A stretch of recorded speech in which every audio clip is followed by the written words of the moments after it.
Karma adalah konsep dari filsafat Hindu dan Buddha yang menyatakan bahwa tindakan kita di dunia ini akan memiliki konsekuensi baik di kehidupan ini maupun kehidupan berikutnya.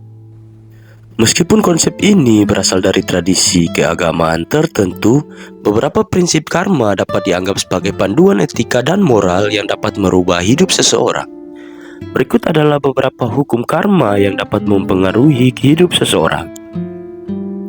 Sebelum kita lanjut ke isi videonya, bagi kalian yang belum subscribe, silakan subscribe terlebih dahulu agar kita bisa sama-sama belajar tentang psikologi manusia dan ilmu pengetahuan lainnya.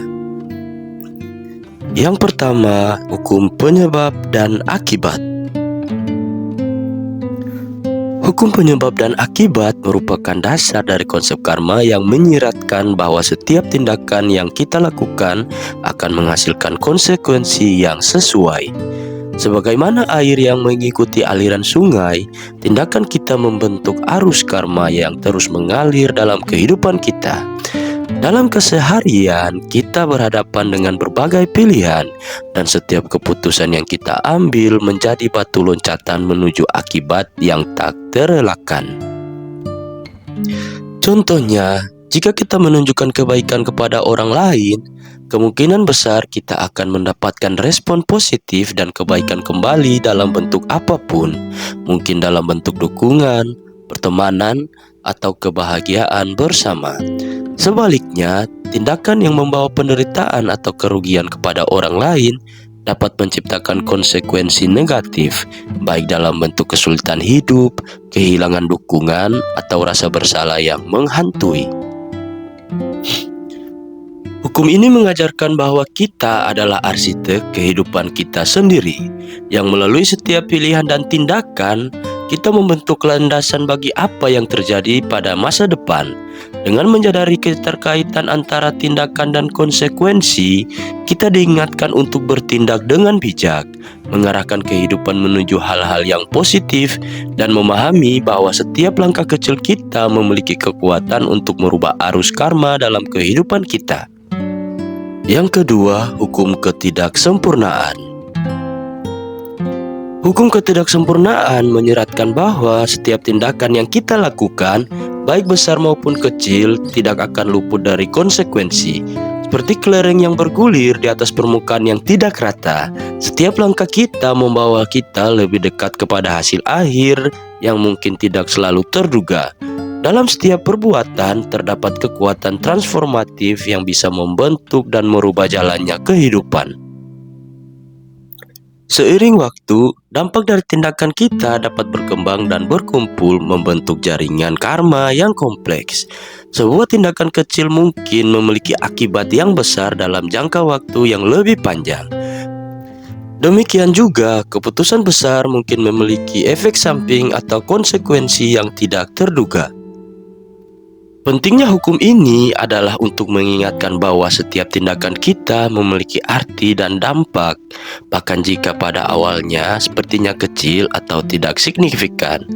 Dengan menyadari ketidaksempurnaan ini, kita diajak untuk lebih berhati-hati dan penuh tanggung jawab dalam mengambil keputusan. Karena akhirnya, setiap langkah kita membentuk lukisan yang lebih besar dari kehidupan kita sendiri. Dengan kesadaran ini, kita dapat lebih bijak dan bertanggung jawab dalam mengelola alur karma kita. Yang ketiga, hukum keseimbangan. Hukum keseimbangan adalah prinsip dari konsep karma yang mengajarkan bahwa setiap tindakan kita akan menciptakan suatu keseimbangan. Seperti ayunan yang selalu mencari keseimbangan setelah dipindahkan dari posisi semula. Demikian pula kehidupan kita akan mencari keseimbangan antara tindakan baik dan buruk yang kita lakukan. Dalam setiap tindakan, kita menyumbangkan energi ke dalam dunia ini. Entah itu energi positif atau negatif.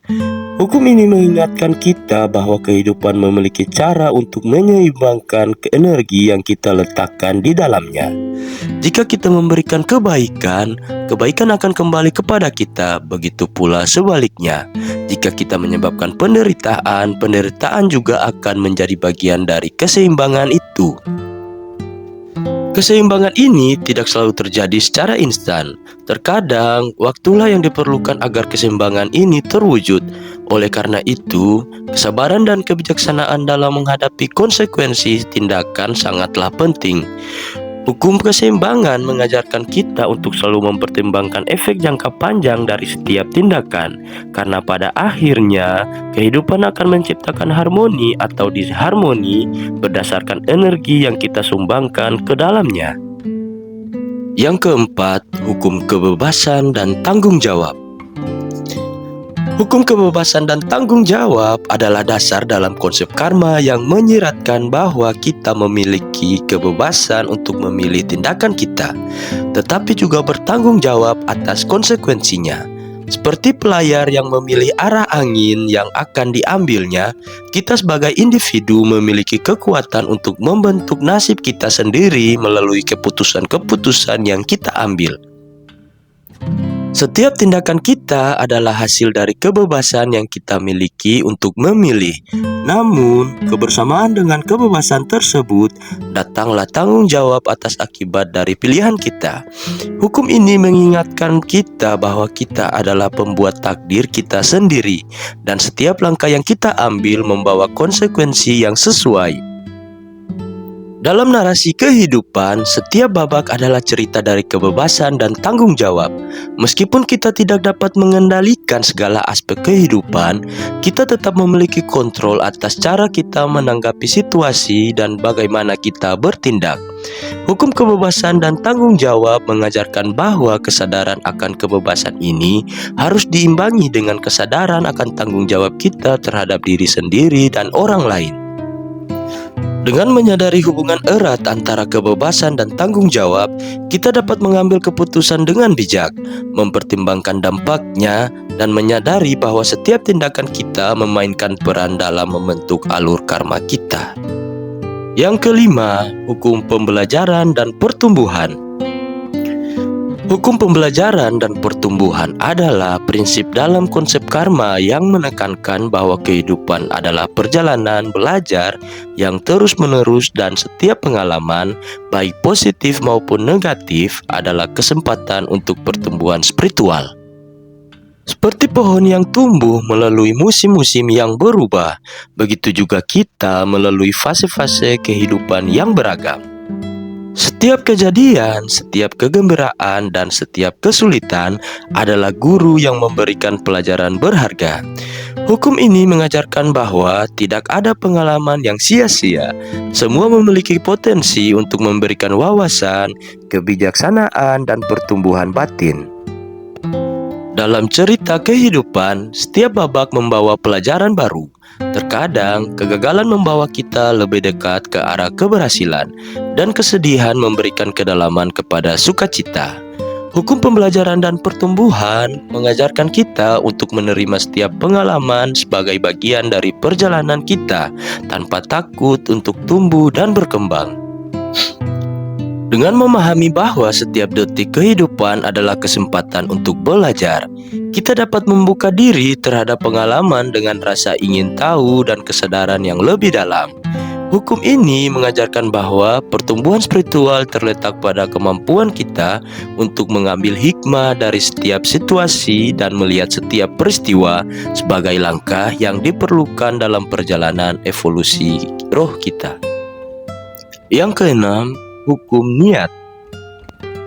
Hukum niat adalah prinsip dalam konsep karma yang menekankan bahwa tidak hanya tindakan fisik yang memiliki konsekuensi, tetapi juga niat di balik tindakan tersebut. Seperti sinar matahari yang tidak hanya memberikan kehangatan fisik, tetapi juga memancarkan cahaya yang mencerahkan. Niat kita memberikan warna pada karma kita.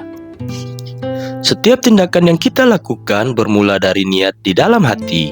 Hukum ini mengajarkan bahwa kebaikan atau keburukan tindakan tidak hanya dinilai dari hasil akhirnya, tetapi juga dari motivasi yang mendasarinya. Sebuah tindakan baik yang dilakukan dengan niat tulus cenderung membawa konsekuensi positif yang lebih kuat, sementara tindakan baik yang dilakukan dengan niat tersembunyi atau motif yang tidak tulus mungkin memiliki dampak yang berbeda.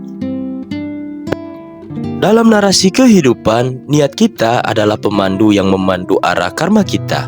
Kesadaran akan niat mengajarkan kita untuk lebih jujur dengan diri sendiri dan menggali lebih dalam untuk memahami motivasi di balik tindakan kita. Hukum niat mengingatkan kita bahwa kejujuran dan kekonsistenan antara niat dan tindakan merupakan kunci untuk menciptakan keseimbangan positif dalam alur karma kita. Dengan menyadari kekuatan niat, kita dapat membentuk kehidupan yang lebih bermakna dan bertanggung jawab. Kesadaran akan niat membantu kita menyaring tindakan-tindakan kita, memastikan bahwa setiap langkah kita dijalani dengan integritas dan kejujuran. Yang ketujuh, hukum kekalahan sirkular. Hukum kekalahan sirkular adalah prinsip dalam konsep karma yang menggambarkan bahwa setiap tindakan kita dapat membentuk suatu siklus dalam kehidupan. Seperti roda yang terus berputar, apa yang kita berikan kepada dunia akan kembali kepada kita. Dalam alur karma, setiap langkah kita menciptakan getaran energi yang beresonansi dengan lingkungan sekitar. Jika kita menyebarkan kebaikan dan cinta, energi positif itu akan berputar kembali kepada kita dalam berbagai bentuk positif. Sebaliknya, jika kita menanam benih kebencian atau ketidakbaikan, energi negatif tersebut akan menciptakan lingkaran yang menghantarkan konsekuensi yang sebanding. Hukum ini mengajarkan bahwa apa yang kita tanam itulah yang akan kita tuai. Oleh karena itu, setiap tindakan kita tidak hanya mempengaruhi diri sendiri, tetapi juga menciptakan jejak di dunia ini. Kesadaran akan keberlanjutan siklus ini memotivasi kita untuk bertindak dengan bijaksana dan secara positif, menyadari bahwa setiap langkah kita merupakan bagian dari perjalanan tak berujung dalam alur karma. Dengan memahami hukum kekalahan sirkular, kita diingatkan untuk memilih tindakan dengan cermat, menyadari bahwa apapun yang kita kontribusikan kepada dunia akan menjadi bagian dari warisan spiritual kita. Dengan menciptakan siklus positif, kita dapat merubah energi di sekitar kita dan menciptakan kehidupan yang lebih harmonis dan bermakna. Yang terakhir adalah hukum kasih sayang dan kebaikan. Hukum kasih sayang dan kebaikan adalah prinsip dalam konsep karma yang menyoroti pentingnya tindakan yang dilandasi oleh kasih sayang dan kebaikan. Seperti embun yang memberikan kelembutan pada daun-daun yang rapuh, tindakan kita yang dilakukan dengan kasih sayang dan kebaikan dapat memberikan sentuhan yang menyentuh hati dan mengubah alur karma kita. Dalam setiap interaksi, hukum ini mengajarkan bahwa kebaikan yang kita sebarkan memiliki kekuatan untuk menyinari kehidupan kita dan kehidupan orang lain. Kasih sayang yang tulus dan kebaikan yang dilakukan dengan ikhlas menciptakan jejak positif dalam karma kita. Sebaliknya, tindakan kasar atau kebencian cenderung membawa dampak negatif yang mempengaruhi keseimbangan energi kita. Dalam cerita kehidupan, kasih sayang dan kebaikan adalah bahan bakar yang mendorong siklus positif dalam karma. Hukum ini mengingatkan kita bahwa kehidupan yang dipenuhi dengan tindakan kebaikan dan kasih sayang tidak hanya memberikan kebahagiaan bagi orang lain, tetapi juga memperkaya dan memberdayakan diri kita sendiri. Dengan mempraktikkan hukum kasih sayang dan kebaikan, kita dapat menciptakan lingkaran positif yang memberikan kontribusi pada kesehatan diri sendiri dan orang lain. Kesadaran akan kekuatan positif dari tindakan ini memotivasi kita untuk menjadi agen perubahan yang membawa sinar kebaikan dalam alur karma kita dan melibatkan diri dalam perjalanan menuju hidup yang lebih berarti. Itu tadi adalah beberapa hukum karma yang akan merubah hidup kita. Penting untuk dicatat bahwa pandangan terhadap karma dapat bervariasi di berbagai tradisi keagamaan dan budaya. Meskipun konsep ini dapat memberikan panduan etika yang baik, pengalaman hidup seseorang juga dipengaruhi oleh banyak faktor lainnya dan tidak selalu sesederhana teori karma tersebut. Terima kasih karena telah menonton video ini sampai habis. Sampai jumpa di video-video menarik berikutnya.